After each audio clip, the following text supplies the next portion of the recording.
Hello, I'm Phil Svitek, and this is his Dark Materials spoiler review for Season 3, Episode 3, The Intention Craft. I'm very excited to talk about this episode, and as I mentioned, it's going to be spoiler-filled, so I assume that you've seen the episode because I'm going to discuss it in its entirety, but I will also do a second half where I will call a second spoiler and be talking about the books, because I've read all the books that this is based off of. And we'll be getting into kind of comparison and speculation for what's to come, right? So I'll make note of that for you if you haven't read the books. But anyway, what an exciting episode overall, at least for me. I'm always curious to hear what you thought, so comment down below or hit me up on social media at Phil Svitek. But overall, it's great to see Lyra and Will together again, right? They are now, again, our central focus. But what was also interesting is their dynamic, because not everything is all rosy, right? They, things are kind of strange. First off, the knife has been broken, right? That's a big part of this entire episode. But also what to do with the knife when it should be fixed, right? And that's the interesting aspect of it, Will and Lyra going at each other, right? In that sense, not in a completely F you sort of way, but in their own way, they're butting heads. And what's nice is by the end of it, they can come to, they find a way to be able to respectfully disagree. And I think that's a major component of just life in general, right? Your significant other, friends, family. It's not about how much you agree, it's how you can settle disagreements. And in this, it's really been, these past 3 episodes have been about Will, right? I mean, lest we forget, he just lost his father, who he hadn't known, and now finally saw very momentarily and gave him this mission of importance, right? And he's, as he notes, he's going against that, right? But then, of course, for Lyra, the reason why she doesn't want to go anywhere near Lord Asriel is because of what he did against Roger. She has that vendetta against him and does not very much care for him, just like she does not very much care for her mother. So that's an interesting aspect. But what I do like is that they do need each other, right? So it is Lyra who suggests that Iorek can be the one to fix the subtle knife. And so, they go do that, which in and of itself is an interesting development, because, and this does happen in the book, right, where Iorek is very much on the fence, and he is not wanting to do it, right? He feels the knife is too dangerous. He wants nothing to do with it. But should Lyra ask him, he will do it. And, as he suggests, the lithiometer, let's ask it. And I thought that was a very interesting aspect of it. The balance of it, right? The lithiometer didn't quite give an answer until the very end. Yes, it needs to be fixed. And that's what kind of pushed him over the edge.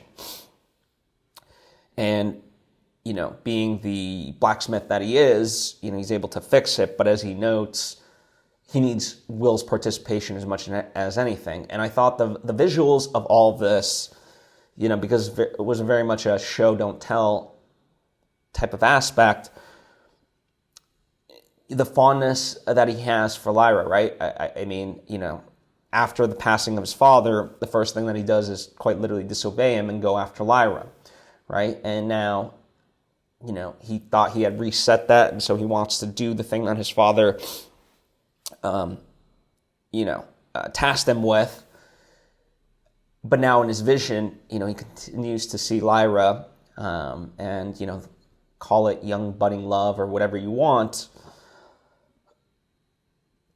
but yeah, there's a true connection to them. And as he says by the end, he makes the decision to go with her to the land of the dead, which I'll talk about in a moment.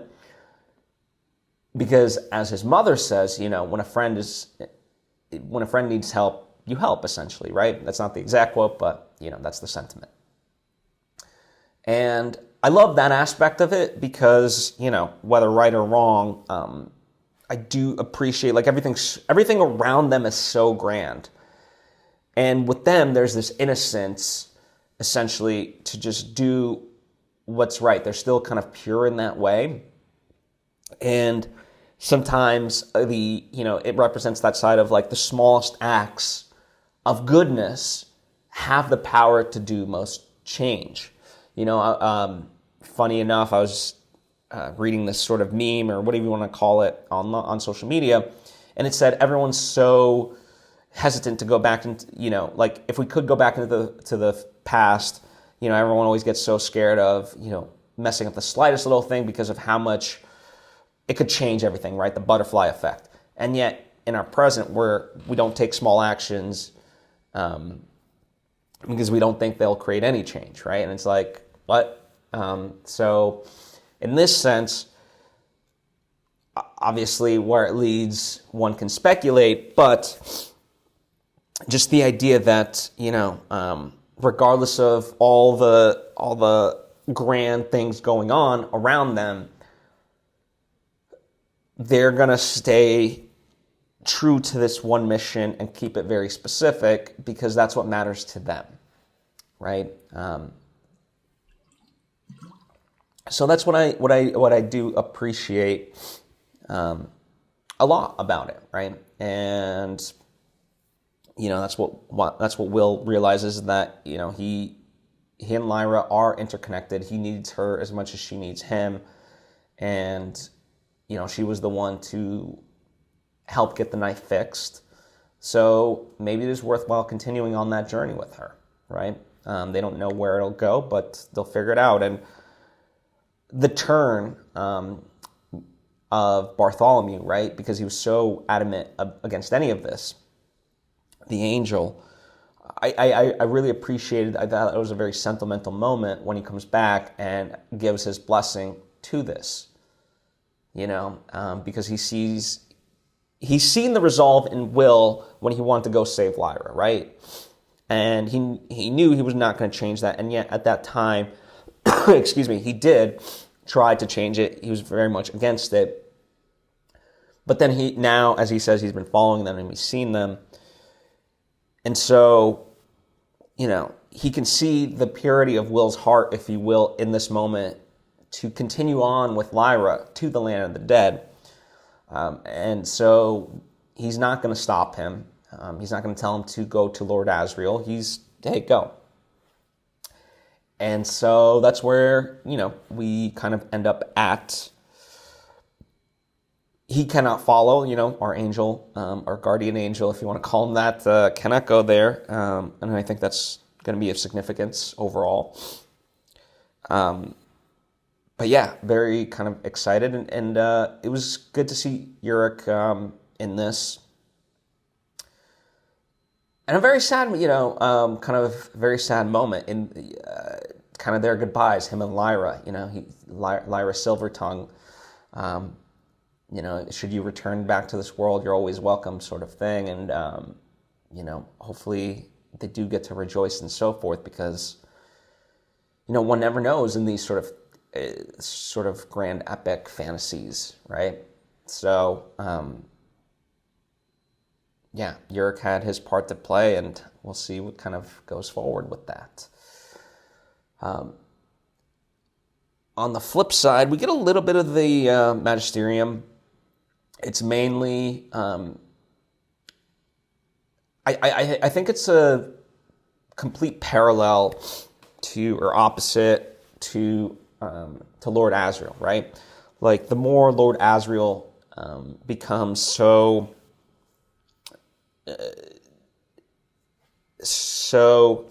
determined to do what he needs to do, the magisterium is the same, right? And so we get in this moment him really stepping up and like seeing this as his purpose. And because of that, he's got the backing of the authority, and like he really feels like, the wind's in his back, so to speak. And he essentially commissions one of the women, obviously not Mrs. Coulter, but one of the women very responsible for the severing of demons in their world. And so he wants to utilize her as part of his now purpose, right? Which echoes sort of what Lord Asriel is doing. And in their own way, right? They both feel that they're right. And where it gets slippery is that the ends justify the means for both of them. And certainly, speaking of Lyra, she was not in favor of that, and she continues not to be, and I think that was the big philosophical debate with her and Will about the knife bringing it to Lord Asriel, because she's seen what her father can do, in just trying to accomplish whatever it is that he's trying to accomplish. And, in her mind, it's not a utilitarian thing. Like, just because they can help many, many people, if it hurts one, it's not worth it to her, right? At least that's my interpretation of it overall. And so that's where she draws the line and is separate from both the Magisterium and Lord Asriel and so forth. Excuse me. And it's been wonderful. I made note of it that I was expecting some sort of interaction last episode 2, with Lord Asriel and Mrs. Coulter, and they made up for it in spades in this one, right? We got a lot of interaction. And it's interesting to kind of know how much they simultaneously love each other, yet despise each other, right? And through this hatred, they created something beautiful, i.e. Lyra, right? And it is painful, at least for me, to observe Lord Asriel just be so uncaring about his daughter, not seeing her significance. And, not that Mrs. Coulter is the better parent necessarily,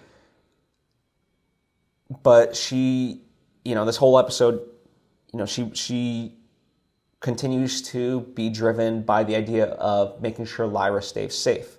And so she sides with them, with Lord Asriel's mission because they essentially, kind of not promise that to her, but that's part of the bargaining agreement.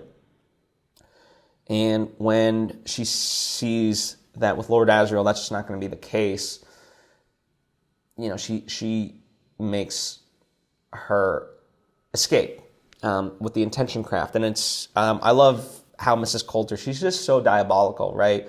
With the witch, the witch can kind of tell what she's up to.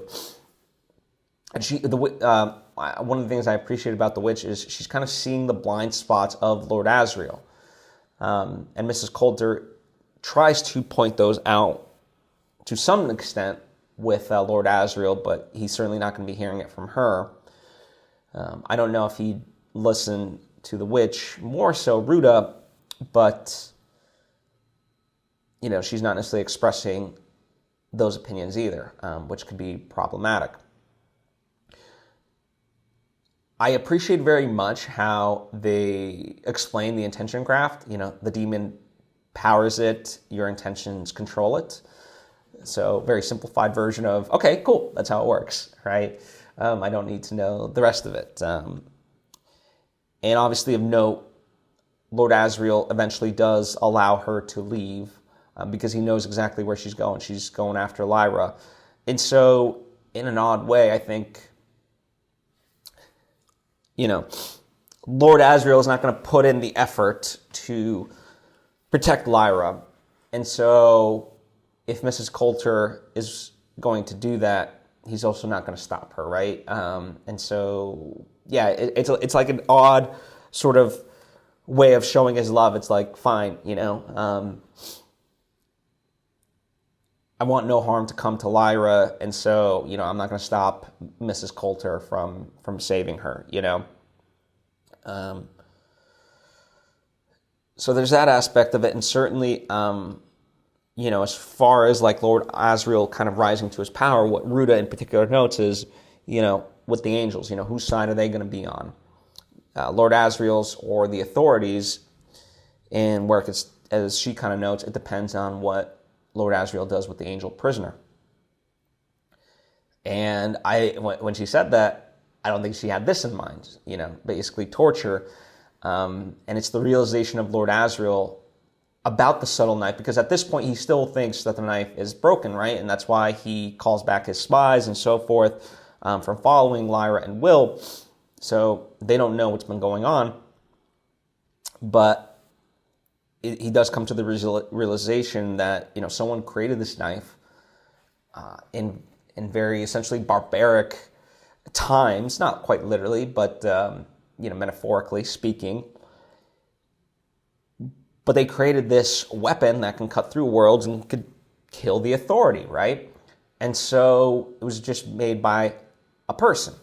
And so he's a person, and he's much more technologically advanced and intelligent. So, he's going to put his knowledge to just essentially destroy the authority, right? So it's interesting to see him really just go down this sort of path, right? Because, again, you might agree that he is correct, but does it justify the means, and and so forth, right? I think an interesting aspect of it for me in George Orwell's 1984, one of the big notions is that you have the leaders, right? The people in charge. So we'll call them number one, and then you have like the people that criticize and resist and want a better form of government. They're number two, right? But then in George Orwell's book, what he notes is that every time number two gets into a position of power and they then become number one, they just adopt the terrible traits of the previous regime. Maybe not necessarily ideologically. I don't know why I couldn't say that word, but more so from the perspective of execution. Right? Because now they're in power. And so in that sense, they become indistinguishable. And I think that's what, this show is driving at by showing us in the Magisterium and Lord Asriel's army. And it's not to say that, one or the other can't change, that one or the other isn't better. But I think, it's showing us the pitfalls of that, when you get too gung-ho about believe in what you're saying, right? Because the Magisterium certainly, yes, they operate in fear, and those things are not correct, right? So Lord Asriel is right about that.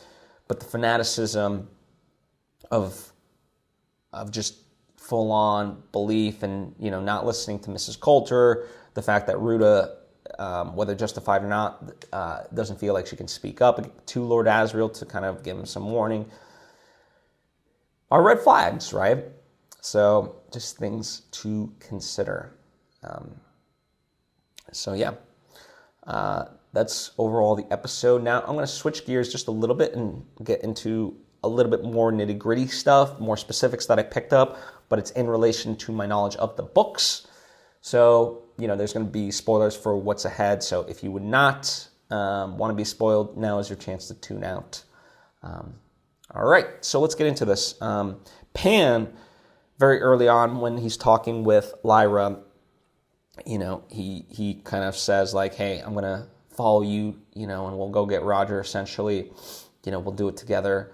And I thought that was a nice layering because as we end the episode, Pan in the land of the dead starts to feel, he says, I don't feel safe, or something to that effect. And excuse me, having read the books, I'm excited is not the right word because of how much pain we know is going to come to Will and Lyra, but as they go to the land of the dead, in order to get to Roger, they're going to have to separate from their demons, right? And that's the feeling that Pan is sensing at this moment. But I thought the layering of his earlier comment is going to make it that much more emotional when it has to happen. And I'm very excited also for the reveal of Will's demon, right? Because that's coming down the pipeline. Now, taking a quick step back, the book, the Amber Spyglass in particular, it's obviously much more focused on Will and Lyra's journey and not so much the Magisterium, not so much Lord Asriel and Mrs Coulter, seldom, but I do like what they're doing with building out them as characters, and especially like Lord Asriel's camp. I like what they're doing with it, right? So that's a kind of change from the book, but I think a beneficial one. What is also, it's not necessarily a change, but I think they're just kind of, as far as the order of it, at this point in the book, as I recall, we've gotten a lot more of Mary traveling through the various worlds, and right now, as far as the TV show, we're not getting that, right? So we're getting little snippets here and there, but I think moving forward, we're going to start to get, a lot more of her. We've kind of needed to set the stakes, if you will, with Lord Asriel and the Magisterium, and now I think it's okay if that sort of takes a back seat. I don't know, I could be wrong. We'll see ultimately where they place Mary's developments, but obviously she has a large part to play, and we're going to need to see it eventually. So I'm very curious to see how all that plays out. But in the book, it's kind of more Mary, Will, and Lyra, Mary, Will, and Lyra. Like it's more of that. Not 100% exactly like that, but certainly from a sensory perspective, if you will, it feels more like that. And also the way the knife gets... I remember, Iorek was always kind of against the knife. That all is true, and the way, he confides in Lyra and allows her to make the decision. But as far as putting it together, I know there's that aspect of it where Will has to participate, but visually, I guess I just don't remember it as specifically, but I do appreciate how they sort of did it where Will's mind needed to bring the knife together and his mind needed to be whole. So I thought that was a good aspect. Now, whether that specifically is exactly how it happened in the book, I forget. It's been like 3 or 4 years at this point since I last read the books, but all the same, I thought that, if it is a deviation from the book, I thought it was a good one, right? And we, ultimately, Will and Lyra represent Adam and Eve, and you could see the love blossoming in them, and I think they're doing a good job of not being too heavy-handed with it, but just letting it happen naturally. So I truly appreciate that as well. Those are my thoughts overall at this point in time on everything. But as always, please comment down below. Let me know what your thoughts are. If you're going to talk about the book, just kind of denote a little spoiler for people, so we give them the benefit of the doubt. They don't, have anything ruined for them. But thank you, as always, for taking the time to tune in. On HBO Max, they've been dropping 2 episodes every Monday. So the whole series will be wrapped up just after Christmas. So my goal is to deliver each episode as a separate episode rather than doing it in chunks of 2. That's the housekeeping side of things. Anyway, thank you so much. I appreciate you and hope to see you next time.